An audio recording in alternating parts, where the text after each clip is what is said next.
Hello there, and welcome. Tonight, we are drifting into one of the most quietly astonishing intersections of chemistry, biology, and human belief.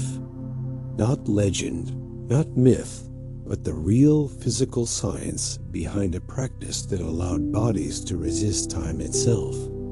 This is the story of mummification, not as an ancient curiosity, but as a precise manipulation of decay, moisture, bacteria, and preservation. A story of how human hands learned to slow the most inevitable process of all.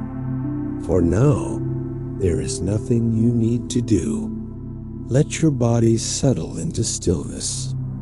Let your breathing soften and lengthen. Allow your eyelids to grow heavy as we move gently through this topic together. This is not a race through facts.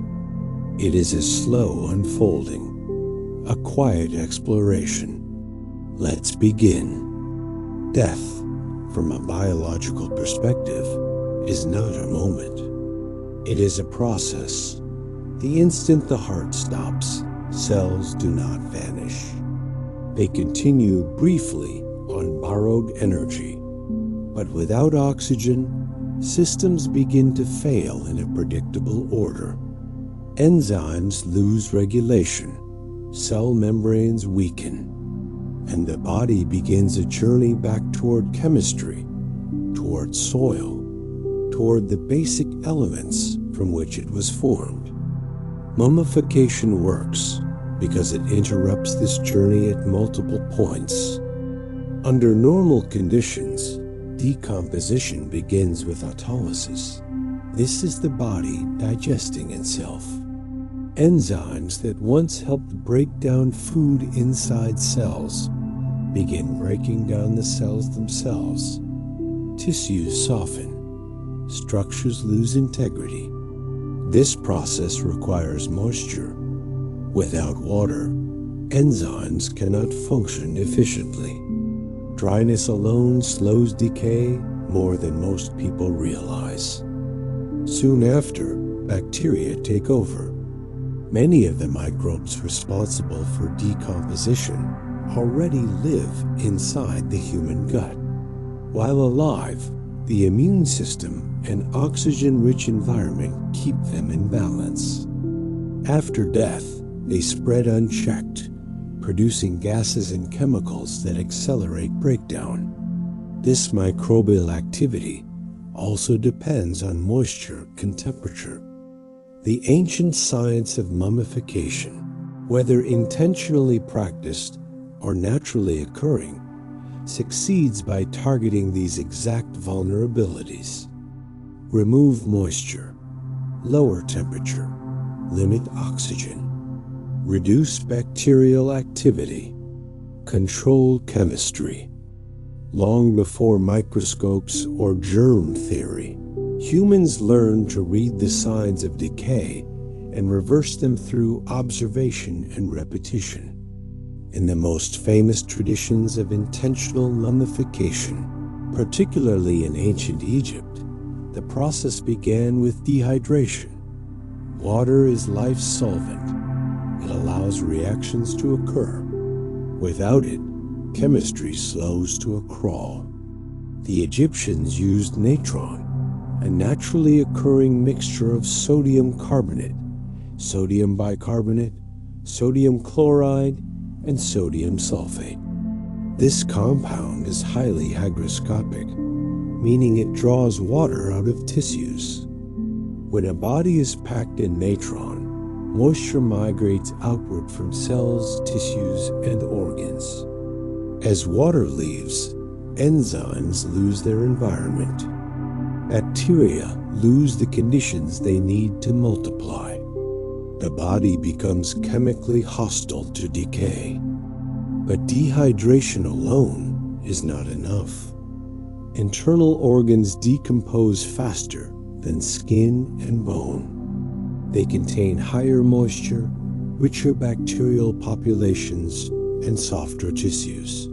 That is why embalmers remove them. The liver, Lungs, stomach, and intestines were extracted, treated separately, and preserved on their own.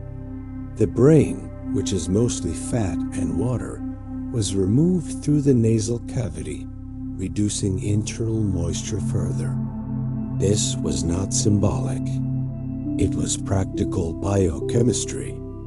The heart, interestingly, was often left in place, not because it was less vulnerable, but because it held meaning. Yet even here, meaning aligned with physiology.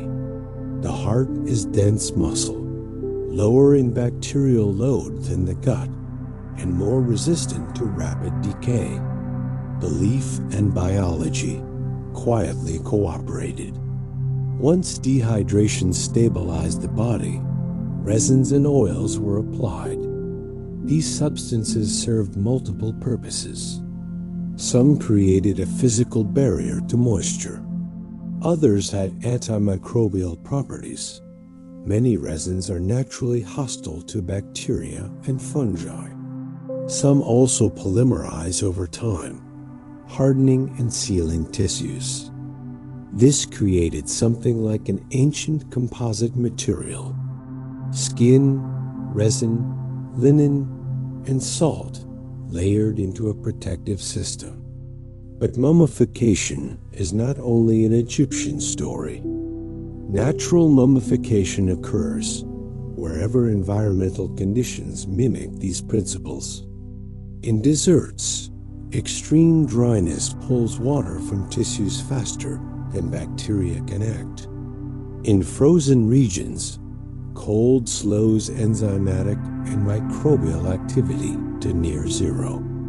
In peat bogs, acidic environments tan skin like leather while dissolving bone. Each environment preserves by disrupting decay differently, yet the result is the same. Time slows. From a scientific standpoint, preservation is always about denying microorganisms their comfort. Temperature, moisture, oxygen, and pH are the four silent governors of decay. Lower the temperature and molecular motion slows. Chemical reactions take longer. Bacteria reproduce more slowly. That is why refrigeration works. Freezing goes further by immobilizing water entirely.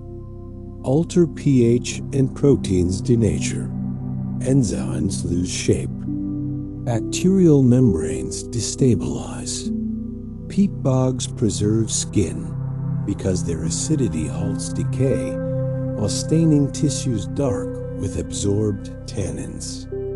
Limit oxygen and aerobic bacteria fail. Many decomposers require oxygen to thrive.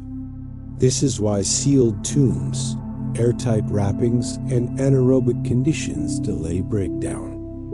Mummification, whether intentional or accidental, is the art of stacking these advantages. What makes this fascinating is that none of it requires modern knowledge. It requires pattern recognition, trial and error, watching what rots and what does not. Over generations, humans became experimentalists without equations. They learned that dryness protects, that salt preserves, that sealing matters, that certain substances repel decay. In a way, mummification is humanity's earliest applied biochemistry. Even the linen wrappings served a purpose beyond symbolism. Linen is breathable yet absorbent. It allows residual moisture to escape while holding shape. Layering increased surface area, improving evaporation. Resin between layers created alternating zones of absorption and sealing. The result was not perfection, but stability. What remains astonishing is how predictable decay is. Biology follows rules. Mummification works because it respects those rules instead of fighting them. As we rest here, consider this quietly. Preservation is not about stopping time. It is about slowing processes enough that structure remains, shape remains. Identity remains recognizable long after life has ended. In the body, death is not sudden. It is gradual, and mummification intervenes in that gradient. Even today, modern embalming uses similar principles. Formaldehyde denatures proteins. Alcohols dehydrate tissues. Refrigeration slows enzymatic activity. The chemistry is updated, but the logic is ancient. Preservation has always been a negotiation with entropy, and entropy, while inevitable, is patient. As your breathing deepens, you may notice how stillness itself mirrors preservation. Reduced movement, reduced demand, a gentle slowing of internal rhythms. In rest, the body temporarily resembles the conditions that slow breakdown. Calm is a kind of conservation. When moisture leaves a cell, something subtle but profound begins to happen. Inside every living cell, water is not just filler. It is the medium that allows proteins to fold, ions to travel, and reactions to occur in sequence. Remove that medium, and life does not explode or collapse dramatically. It simply loses coordination. Proteins rely on precise shapes to function. Those shapes are maintained by weak chemical attractions that depend on surrounding water molecules. As dehydration progresses, proteins begin to stiffen and lose flexibility. Enzymes that once fit their targets, like keys and locks, can no longer move freely. Reactions slow, then stall. Cell membranes also change. Normally, they are fluid, allowing controlled exchange with the environment. Without water, membranes become rigid and leaky. Gradients that once powered transport dissolve. Energy production halts, not because fuel is gone, but because the system that moves fuel cannot operate. This is why drying preserves rather than destroys. It suspends systems instead of tearing them apart. Bacteria face the same problem. Their survival depends on internal chemistry running smoothly. When water is removed, bacterial metabolism grinds down. Reproduction stops. Some bacteria form spores to survive harsh conditions, but even spores need eventual moisture to reactivate. In a consistently dry environment, time stretches long beyond their reach. Salt plays an additional role beyond simple drying. Sodium and chloride ions disrupt protein structure and osmotic balance. High salt concentrations pull water outward through osmosis, intensifying dehydration. They also interfere with microbial membranes, creating stress that many organisms cannot tolerate. This dual action makes salt one of the oldest and most reliable preservatives known. Resins introduce another layer of control. Many plant resins contain complex hydrocarbons that are chemically stable and resistant to breakdown. When applied to tissue, they fill microscopic spaces, reducing exposure to air and moisture. Some resins also contain natural antiseptic compounds that inhibit microbial growth directly. Over time, resins harden, forming a protective shell at the molecular level. This shell does not stop time, but it makes time less effective. Interestingly, fat behaves differently in muscle or organs during preservation. Fat contains less water and fewer enzymes that promote rapid decay. In some environments, fat can undergo a transformation called saponification, where it converts into a soap-like substance known as adipocere. This material is resistant to bacteria and can preserve body shape for decades under the right conditions. This process explains why some naturally preserved bodies appear waxy or pale rather than dried. Chemistry took a different route, but the destination was similar: stability instead of collapse. Bone preservation follows its own rules. Bone is already mineralized, built from calcium phosphate crystals reinforced with collagen. When soft tissues decay, bone often remains because its structure is less dependent on water. In dry or cold environments, even collagen fibers can remain intact for long periods. This is why skeletal remains persist across millennia, while skin usually does not. Mummification extends preservation to tissues that would otherwise vanish early. Temperature quietly amplifies every other factor. Chemical reactions follow predictable laws. As temperature drops, reaction rates slow exponentially. Enzymes work less efficiently. Bacteria reproduce more slowly. In freezing conditions, water forms ice crystals that immobilize molecules entirely. This is why high-altitude mountains and polar regions naturally preserve bodies. Cold does not kill decay outright. It delays it so profoundly that centuries can pass with little change. Oxygen availability also shapes outcomes. Many decomposers rely on oxygen to metabolize efficiently. In sealed environments, oxygen is quickly consumed and aerobic bacteria fail. Anaerobic bacteria may persist, but their activity is often slower and produces different chemical byproducts. This is why airtight tombs, sealed coffins, and tightly wrapped bodies last longer. Even a small reduction in oxygen can tip the balance. Acidity introduces yet another dimension. Low pH environments disrupt proteins and enzymes.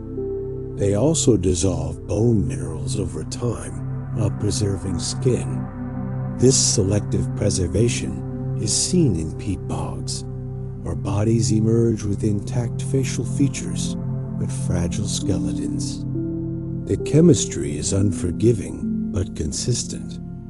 What unites all forms of mummification is not ritual, belief, or intention. It is environmental control. The body is not special to chemistry. It obeys the same rules as food, wood, or leaves. Change the environment, and the outcome changes. This realization reframes mummification as less mystical and more instructional. It teaches that decay is not a switch. It is a system with adjustable parameters. In modern laboratories, similar principles guide tissue preservation. Freeze drying removes water under low pressure, preserving structure while minimizing damage. Cryopreservation uses ultra-low temperatures to slow molecular motion to near zero. Even museum conservation relies on humidity control and stable temperature to protect organic materials. The ancient methods were slower, rougher, but conceptually aligned. There is something deeply human about this pursuit, not a desire to defeat death, but to negotiate with it. to slow its progress enough that memory, form, and identity linger. As you rest here, notice how stillness feels in your own body. Reduced movement, reduced demand, systems operating at a quieter baseline. Life itself has modes, and preservation lives at the far end of that spectrum. When a body is preserved, it does not freeze a single moment in time. It becomes a layered archive. Every tissue holds chemical traces that quietly record what life was like before death. Hair retains isotopes from food and water. Bones carry long-term signals of nutrition and movement. Even skin can preserve residues of oils, smoke, and environmental exposure. This turns mummies into biological timelines. Isotopes of carbon and nitrogen embedded in tissues can reveal diet. A higher ratio of certain nitrogen isotopes suggests a diet rich in animal protein. Carbon signatures can distinguish between plants grown in different climates or agricultural systems. These signals do not fade quickly because they are locked into stable molecular structures. In this way, preservation allows the body to speak long after language has ended. Teeth offer another quiet record. Enamel forms in childhood and does not remodel. It traps chemical information from early years. Variations in oxygen isotopes inside enamel can reflect the water a person drank as a child, which is influenced by geography and climate. This means migration patterns can sometimes be inferred from a single tooth. Mummification protects these signals by shielding tissues from contamination and breakdown. Textiles wrapped around bodies also become data. Fibers preserve weaving techniques, dye chemistry, and microscopic wear patterns. Natural dyes contain complex molecules that can survive for thousands of years when shielded from light and moisture. By analyzing them, scientists reconstruct trade routes, plant knowledge, and technological skill. Preservation turns objects into evidence. Even microorganisms trapped at the moment of preservation can survive as DNA fragments. Ancient DNA research carefully extracts genetic material from preserved tissues, revealing ancestry, disease susceptibility, and population movement. This work is delicate because DNA degrades easily, but dry, cold, or sealed conditions slow it decay dramatically.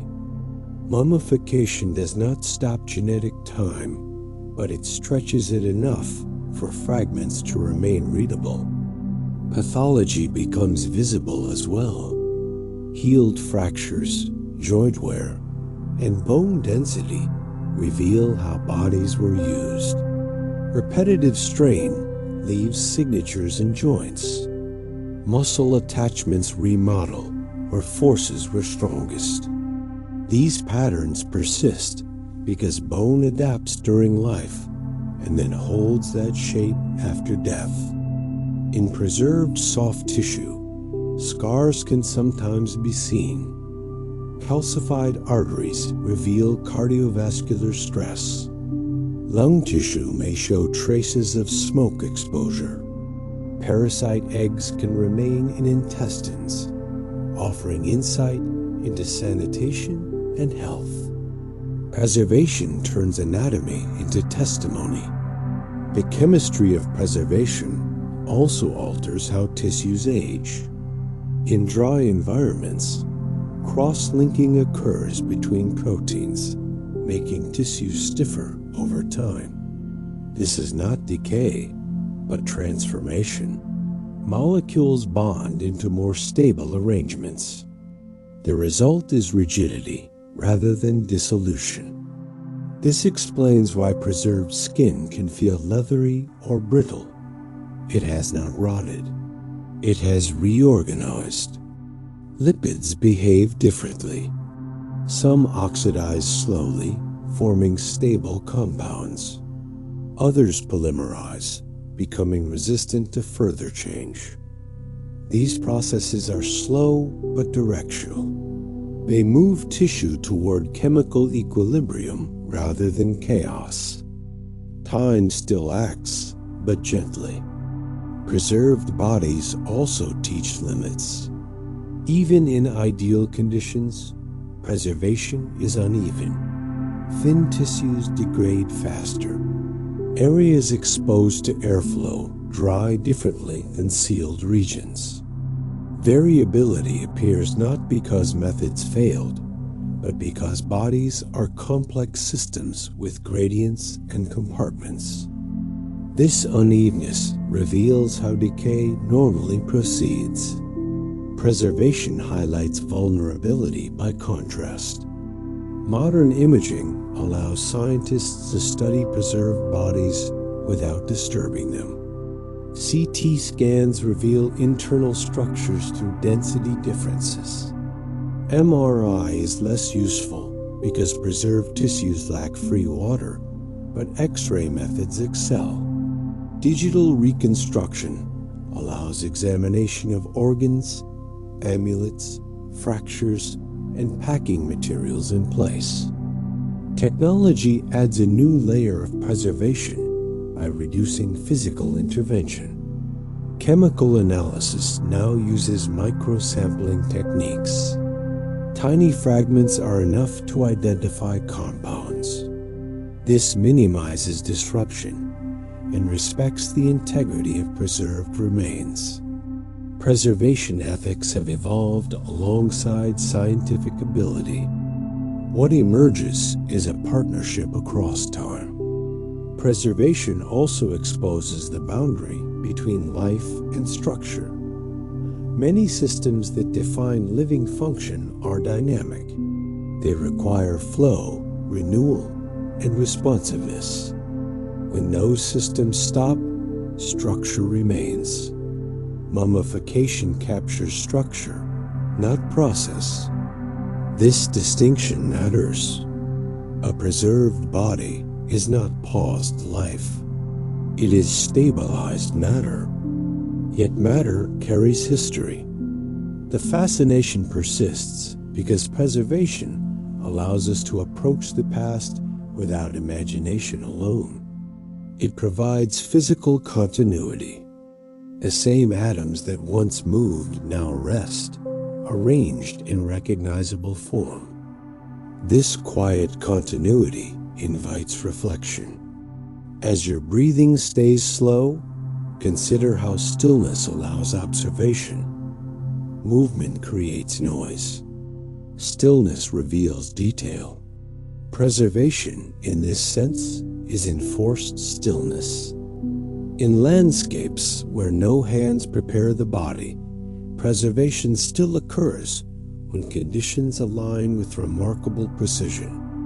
These environments act as silent technicians, applying pressure, cold, dryness, or chemistry without intention. The result is accidental mummification, shaped entirely by physics and climate.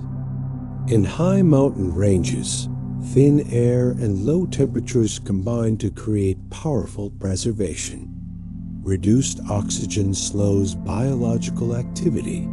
Cold suppresses enzymatic motion. Wind strips moisture from exposed tissues. Over time, the body dries in place, often retaining facial features, clothing, and even internal organs in a flattened, desiccated state. At extreme altitudes, ultraviolet radiation adds another factor.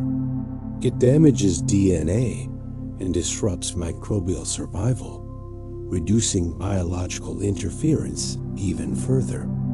These bodies are not sealed. They are exposed. Yet decay struggles to advance. In arid deserts, heat plays a different role. While warmth can accelerate chemical reactions, intense dryness overwhelms that effect. Moisture evaporates faster than bacteria can multiply. Skin tightens. Organs collapse inward. Sand absorbs fluids and blocks insect access. The body becomes part of the landscape, preserved through imbalance. In frozen regions, preservation takes another path entirely. Cold does not dry tissue immediately. Instead, it immobilizes it. Water remains, but locked in ice. Molecular motion slows so dramatically that chemical change nearly stops. As long as freezing remains consistent, structure persists. Problems arise when freeze and thaw cycles occur. Ice crystals expand and contract, damaging cells mechanically. But in permanently frozen ground, stability reigns. The body becomes a biological time capsule. Peat bogs introduce one of the most chemically aggressive preservation environments known. Waterlogged, acidic, and low in oxygen, these settings suppress most microbial life. Sphagnum moss releases acids that lower pH and bind calcium. Bones gradually dissolve while skin absorbs tannins, darkening and toughening like treated leather. The result is striking. Faces remain expressive. Fingertips retain ridges. Hair persists. Yet skeletons weaken or vanish. Preservation here is selective, guided by chemistry rather than symmetry. Volcanic ash can also preserve by sudden exclusion. When bodies are rapidly buried, oxygen access disappears. Ash absorbs moisture and insulates against temperature change. In rare cases, cavities form where soft tissue decays, but outlines remain, allowing later reconstruction. Even salt mines can preserve through saturation. High salt concentrations draw water relentlessly. In enclosed spaces, salt stabilizes humidity and suppresses biological activity. Miners lost centuries ago have been recovered with clothing and skin intact, not because of ritual, but because salt imposed its chemistry. Across all these environments, the same principle applies. Preservation emerges when decay's requirements are denied simultaneously. Moisture limited, microbes suppressed, temperature stabilized, oxygen reduced. Nature performs mummification when these variables align by chance. This randomness explains why preservation is rare, but not miraculous. The body is always subject to the same laws. It is the environment that decides how quickly those laws express themselves. What becomes clear is that decay is not failure. It is completion. Preservation is interruption. And interruption requires conditions that resist equilibrium. These naturally preserved bodies teach something else as well. They show that identity can persist without intention. That form alone can carry meaning. A posture, a garment, a hairstyle can bridge centuries. Science approaches these remains carefully, not because they are fragile, but because they are informative. Every preserved detail narrows uncertainty. Even stomach contents can survive in certain conditions. Undigested seeds, fibers, and residues reveal last meals. These findings offer precise temporal markers. They tell not just what was eaten, but when. Pollen trapped in lungs or clothing reveals seasonality. Soil particles identify location. Insects, when present, provide clocks of exposure and burial timing. Preservation locks these indicators in place. Time becomes readable. Yet preservation also distorts. Shrinkage occurs. Tissues stiffen. Proportions change. The body you see is not the body as lived. It is the body translated through chemistry. Understanding this prevents misinterpretation. Science reads preserved bodies with correction, accounting for transformation. Preservation is never neutral. It edits. As your breathing remains slow and even, notice how environments shape experience even now. Temperature alters comfort. Air dryness changes sensation. Stillness sharpens awareness. Your body is always responding to its surroundings, moment by moment. Under ordinary circumstances, a body never decomposes alone. It becomes an ecosystem. Within minutes of death, chemical signals begin to change. Carbon dioxide levels shift. Skin chemistry alters. These changes are detected by microorganisms and insects that specialize in transition. Bacteria act first because they are already present, but insects soon follow. Certain species of flies are exquisitely tuned to the earliest stages of decay. They arrive quickly, drawn by scent molecules released as tissues begin to break down. Eggs are laid, larvae hatch, and the body becomes a nutrient source that accelerates transformation.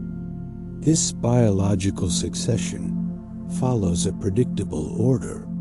Different organisms arrive at different times depending on temperature, humidity, and exposure.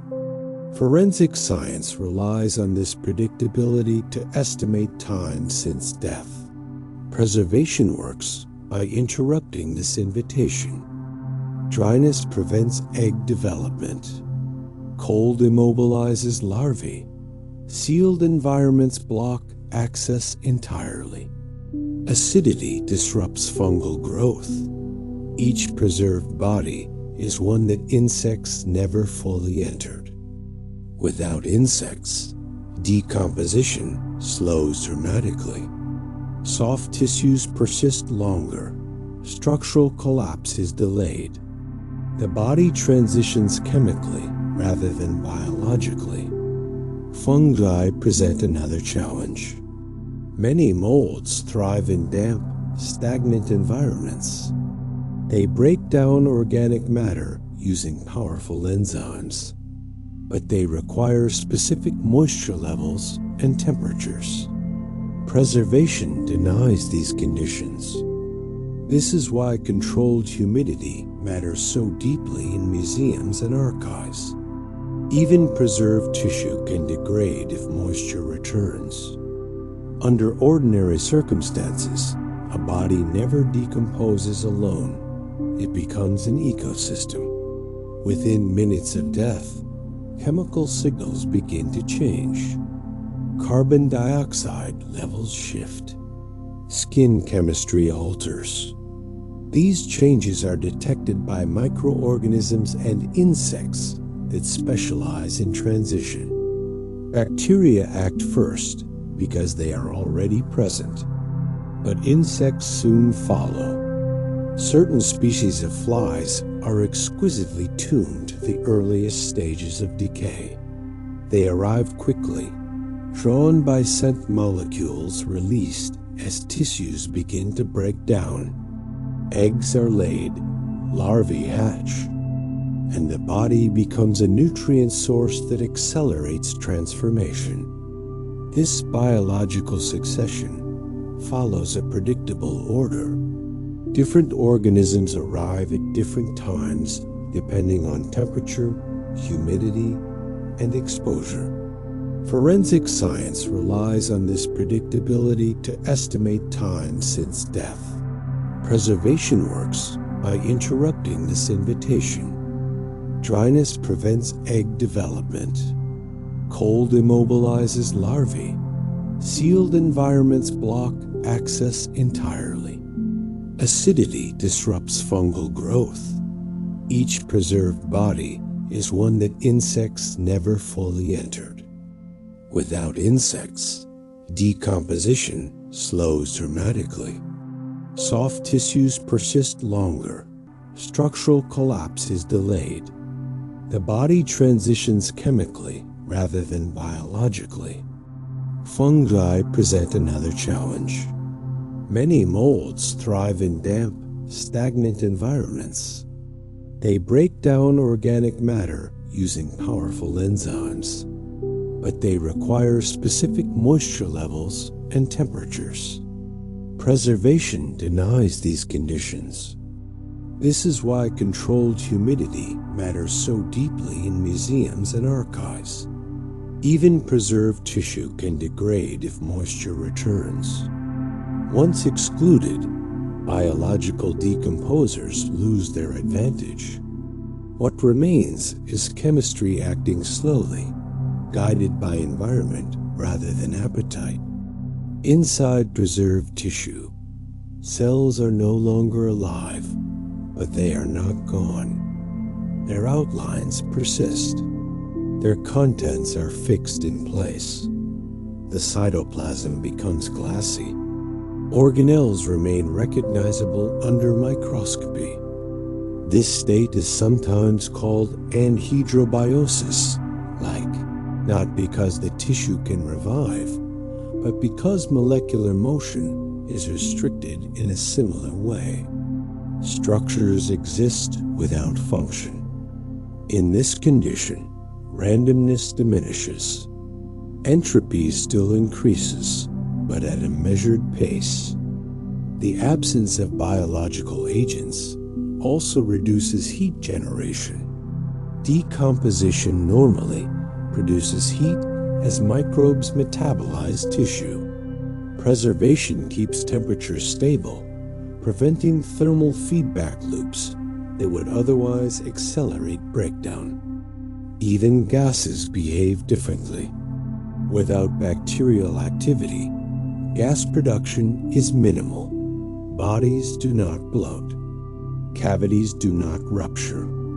Shape remains closer to original form. This stability explains why some preserved faces retain expression. Muscles did not swell and tear. Skin did not stretch and split. Gravity alone shaped posture. Preservation also alters smell. Odors of decay come from volatile compounds released during bacterial metabolism. Without those processes, scent remains muted or absent. Many preserved bodies emit little odor even centuries later. This absence of smell reinforces the illusion of pause. Yet nothing is truly paused. Chemical bonds still rearrange. Oxidation continues at a slow pace. Pigments fade or darken. Metals and ornaments corrode microscopically. Textiles weaken fiber by fiber. Preservation does not grant immortality. It grants delay. The rate of that delay depends on stability. Fluctuation is the enemy. A preserved body exposed to cycles of humidity, temperature, or oxygen will degrade faster than one kept constant. This is why tombs that remain sealed outperform those opened repeatedly. Each opening introduces new variables. In a sense, preservation demands silence. Modern conservation aims to recreate that silence artificially. Climate-controlled chambers maintain precise humidity. Oxygen levels are adjusted. Light exposure is limited. Every variable is managed to prevent acceleration. These techniques are not new. They echo ancient strategies refined with modern measurement. There is something elegant in this continuity. Preservation is not about force. It is about restraint. As your body rests now, notice how restraint feels. Stillness conserves energy. Slowness reduces friction. Quiet allows systems to stabilize. Your own biology knows this. Rest repairs not by action, but by reduction.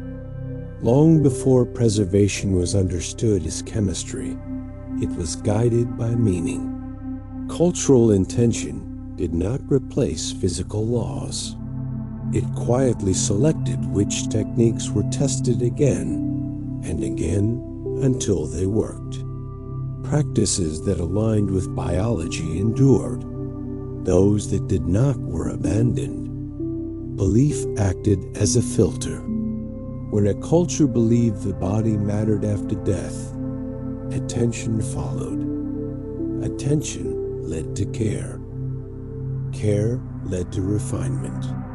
Over generations, small adjustments accumulated into reliable systems. This is how ritual became technology. In some traditions, preservation focused on outward form. The face, the hands, the posture.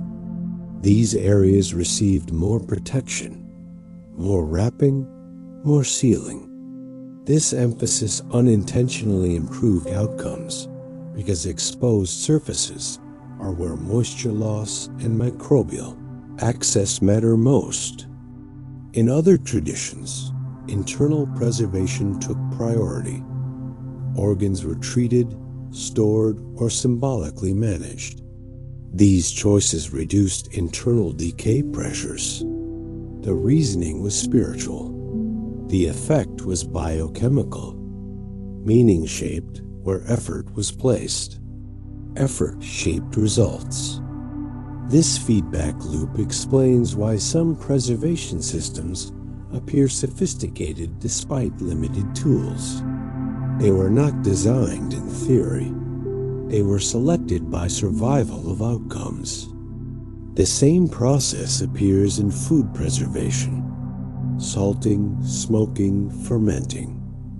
Techniques survived because they worked. The explanation came later. In preservation rituals, repetition mattered more than understanding. The body became the experiment. Time was the observer.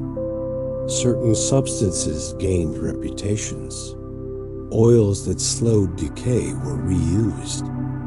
Resins that hardened reliably were favored. Plants with antimicrobial properties became sacred. The sacred label ensured consistency, which ensured effectiveness. Ritual enforced protocol. Even timing mattered. Bodies treated quickly preserved better. Cultures that emphasized immediate preparation achieved more stable results. Delay allowed decomposition to gain momentum. Urgency, framed as respect, became practical advantage. Environmental awareness also shaped practice.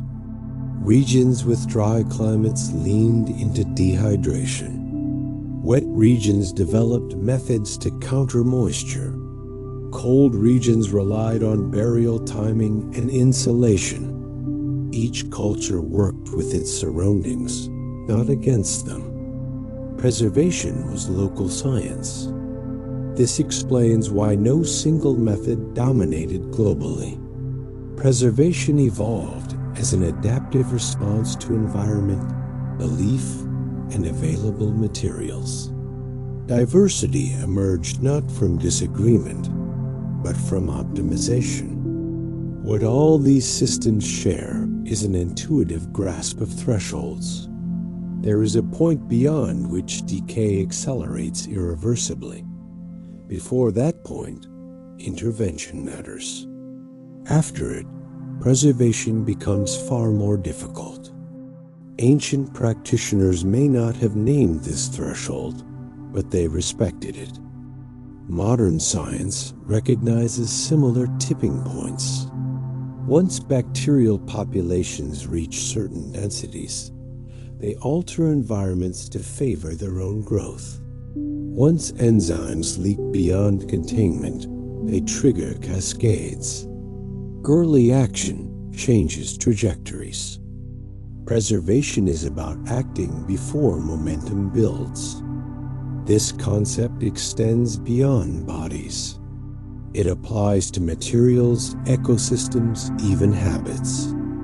Systems are easiest to stabilize early. Cultural belief also shaped tolerance for imperfection. Some preserved bodies were not meant to look lifelike. They were meant to endure symbolically. This allowed for methods that favored durability over appearance.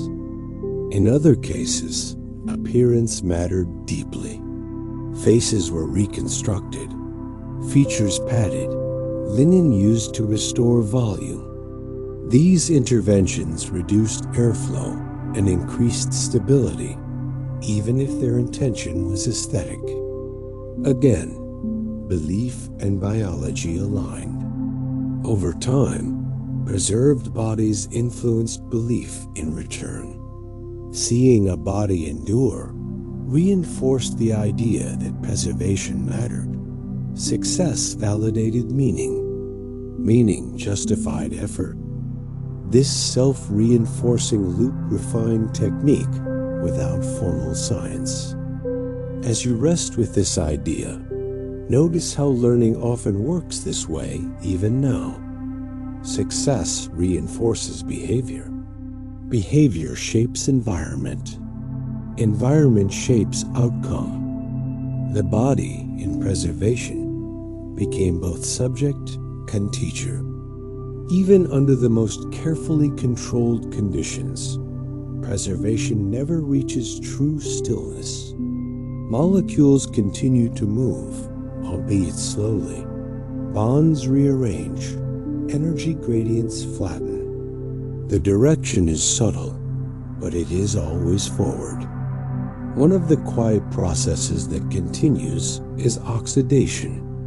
Oxygen, even in trace amounts, reacts with lipids, pigments, and metals.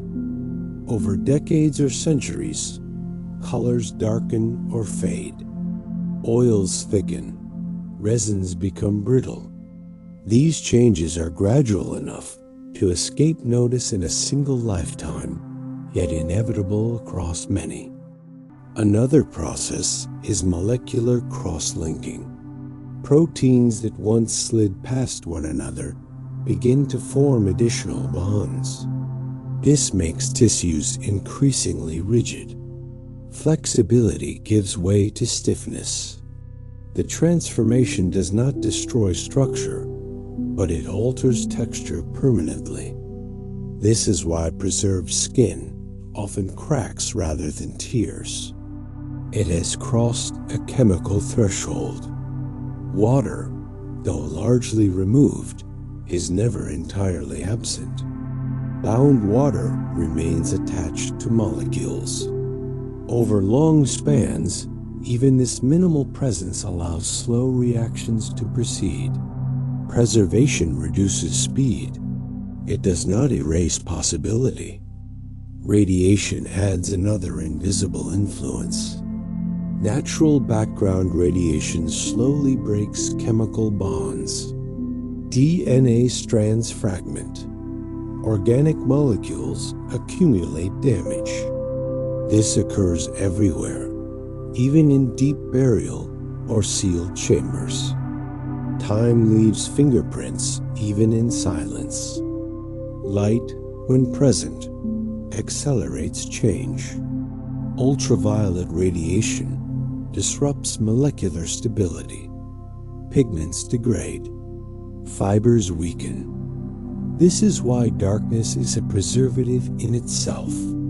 Tombs, caves, and deep layers shield remains from photochemical stress.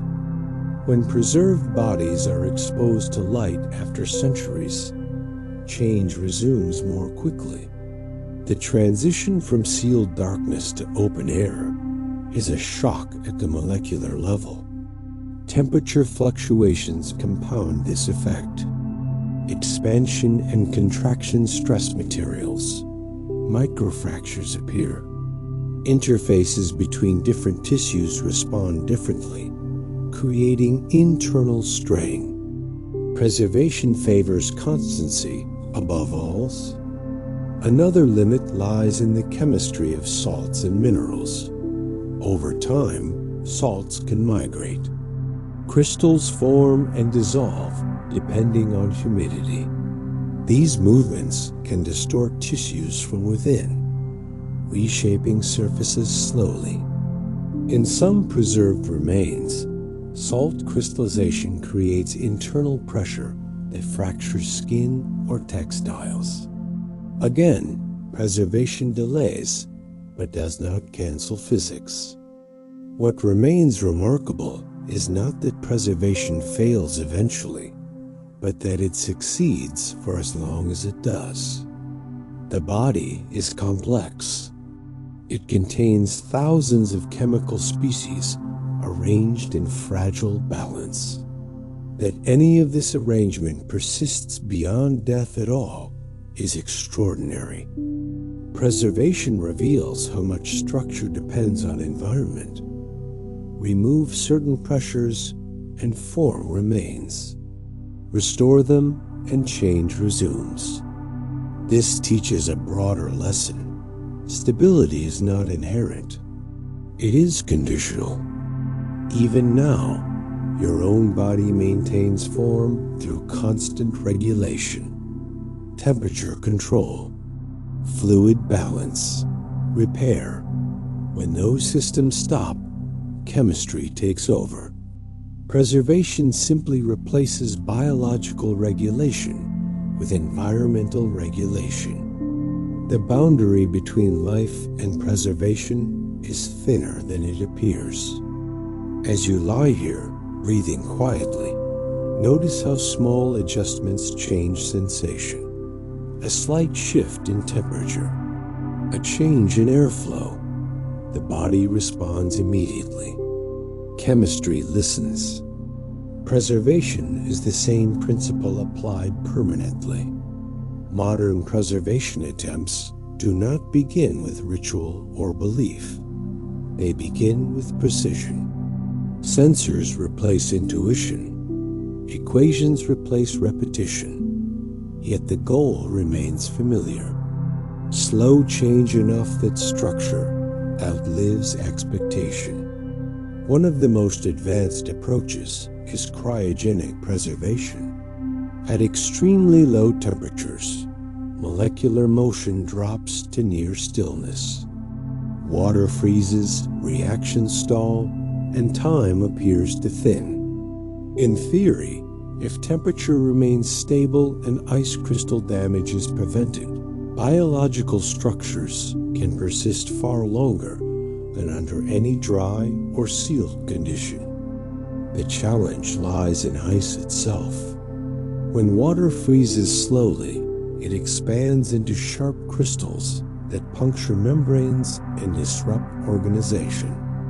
Modern cryobiology attempts to avoid this by replacing water with cryoprotectants, chemicals that reduce crystal formation and promote vitrification, a glass-like solid state. In vitrification, tissue does not crystallize. It solidifies smoothly, trapping molecules in place. This is the closest chemistry currently comes to suspension rather than delay. Yet vitrification introduces new stresses. Cryoprotectants can be toxic at high concentrations. They alter osmotic balance. They require rapid, uniform cooling to succeed. Even slight temperature gradients can produce fractures within tissue. The body resists uniformity. Freeze-drying takes a different path. Instead of locking water in place, it removes it under vacuum while frozen. Ice sublimates directly into vapor, bypassing liquid form. This preserves structure while minimizing collapse. The technique is widely used for food and pharmaceuticals, but scaling it to whole bodies introduces mechanical and logistical limits. Shrinkage, stress, and uneven dehydration remain obstacles. Chemical fixation continues to evolve as well. New formulations aim to stabilize proteins and lipids while minimizing brittleness. Some methods focus on cross-linking proteins deliberately to lock structure early. Others seek reversible stabilization, preserving form without permanent alteration. Each approach balances trade-offs: stability versus flexibility, longevity versus reversibility, integrity versus toxicity. Preservation becomes an optimization problem. Alongside technical limits arise ethical questions. When preservation extends far beyond natural decay timelines, meaning shifts. A preserved body is no longer simply a remnant. It becomes a maintained object. Stewardship replaces closure. This raises questions of responsibility. Who maintains conditions across centuries? What happens when control fails? Preservation depends not only on chemistry, but on continuity of care. Ancient systems often solved this unintentionally by isolation. Tombs sealed and forgotten required no maintenance. Modern preservation often demands constant monitoring. Silence is replaced by vigilance. Even digital preservation follows similar rules. Data stored without refresh degrades. Bit rot mirrors molecular drift. Preservation, whether biological or informational, requires stability and intention. The parallel is striking. Some researchers explore preservation at the molecular information level rather than structural level. Instead of keeping tissue intact, they seek to record its state completely. This approach treats the body as data rather than matter. Structure becomes secondary to description. Yet this raises philosophical boundaries. At what point does preservation cease to be preservation and become replication? The science circles questions older than chemistry.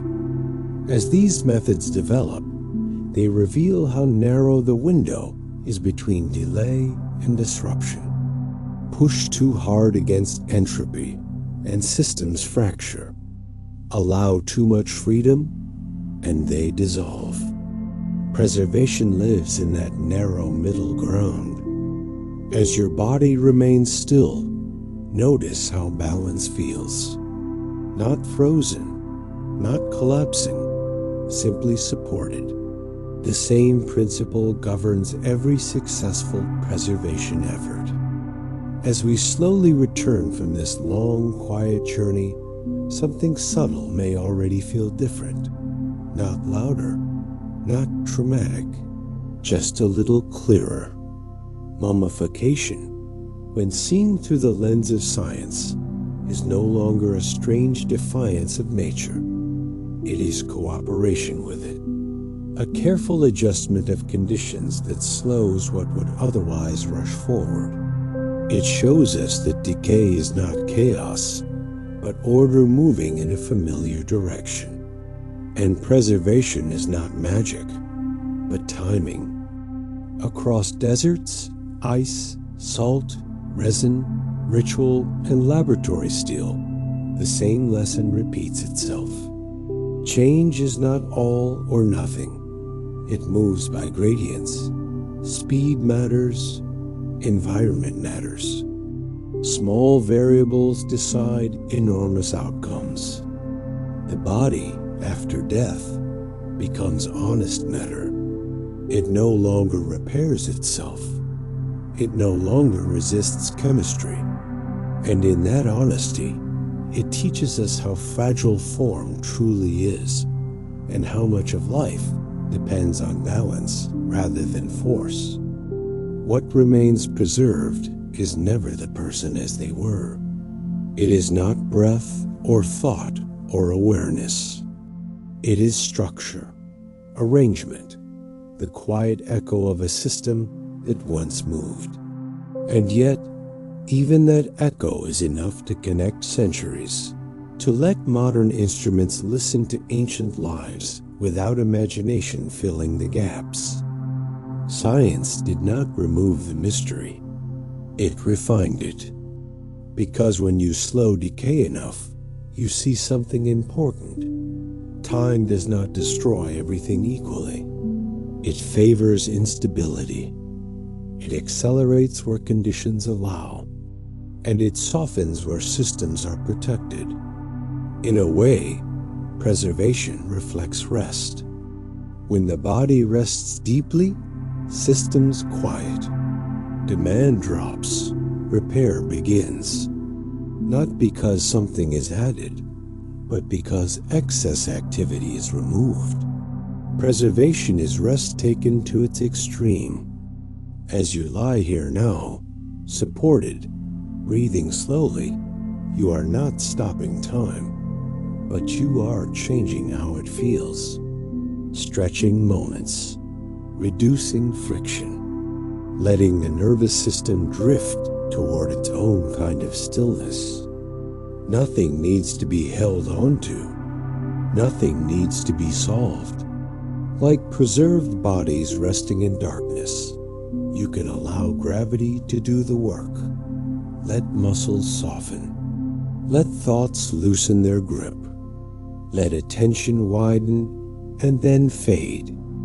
If you are still awake, another quiet exploration may be waiting for you. And if sleep is already arriving, you do not need permission to follow it. The science will still be here tomorrow.